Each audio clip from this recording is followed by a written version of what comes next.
মিথ্যার রাজনীতি আমি করব না। এই লড়াইটা আপনি আমি মিলে করলেই আমরা জিতে যাব। আমি আপনাদের সাহায্যের আশায় থাকব। পোস্টার, উচ্চ শব্দের মাইকিং ও শোডাউন ছাড়াই নির্বাচনী প্রচারণার এক নতুন মডেল তুলে ধরেছেন ঢাকা ৯ আসনের স্বতন্ত্র প্রার্থী তাসনিম জারা। মানুষের আস্থা ও ব্যক্তিগত যোগাযোগকে ভিত্তি করে তিনি চালু করেছেন প্রজেক্ট ঢাকা ৯ নামে একটি ক্যাম্পেইন উদ্যোগ।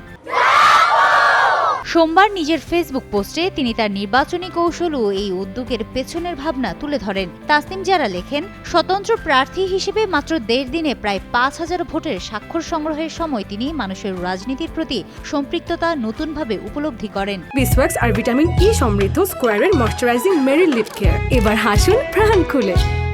অনেকেই স্বতঃস্ফূর্তভাবে এসে জানিয়েছেন তাদের সন্তান বা স্বজন বিদেশ কিংবা দেশের বাইরে থেকে ফোন করে তাকে স্বাক্ষর দিতে অনুরোধ করেছেন। তখনই তিনি বুঝতে পারেন ভাড়া করা মানুষ দিয়ে মিছিল বা উচ্চ শব্দের মাইকিং নয়, আসল শক্তি মানুষের আস্থা। আমরা একটা দৃষ্টান্ত স্থাপন করতে চাই যে সততার সাথে রাজনীতি করা যায়। তবে এই আস্থাভিত্তিক রাজনীতির পথ সহজ ছিল না। নির্বাচন কমিশনের নির্দেশনা অনুযায়ী পোস্টার নিষিদ্ধ থাকলেও শহর জুড়ে যখন পোস্টারের ছড়াছড়ি, তখন তাসনিম জারা সচেতনভাবে সিদ্ধান্ত নেন তিনি পোস্টার লাগাবেন না, করবেন না উচ্চ শব্দের মাইকিংও। এ বিষয়ে তিনি লেখেন, একজন সাধারণ নাগরিক হিসেবে পোস্টারের জঞ্জাল ও উচ্চ শব্দের মাইকিং তাকে সবসময় কষ্ট দিত।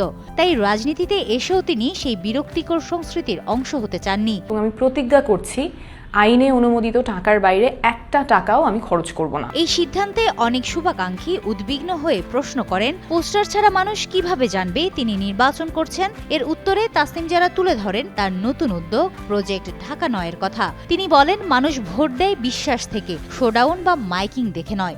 বিশ্বাস তৈরি হয় তখনই যখন কোনো পরিচিত মানুষ আন্তরিকভাবে কাউকে ভোট দেওয়ার কথা বলে। এই ব্যক্তিগত কথোপকথনই হাজার পোস্টারের চেয়েও বেশি কার্যকর। যারা মিছিলে গিয়ে স্লোগান দিতে স্বাচ্ছন্দ্য বোধ করেন না কিন্তু পরিবর্তন চান, প্রজেক্ট ঢাকা ৯ মূলত তাদেরই জন্য। জীবনের সবচেয়ে বড় ব্যর্থতা একজন নাগরিক হইয়া ভোটার দিতে পারি না। হিমাতুল জান্নাত, যুগান্তর নিউজ।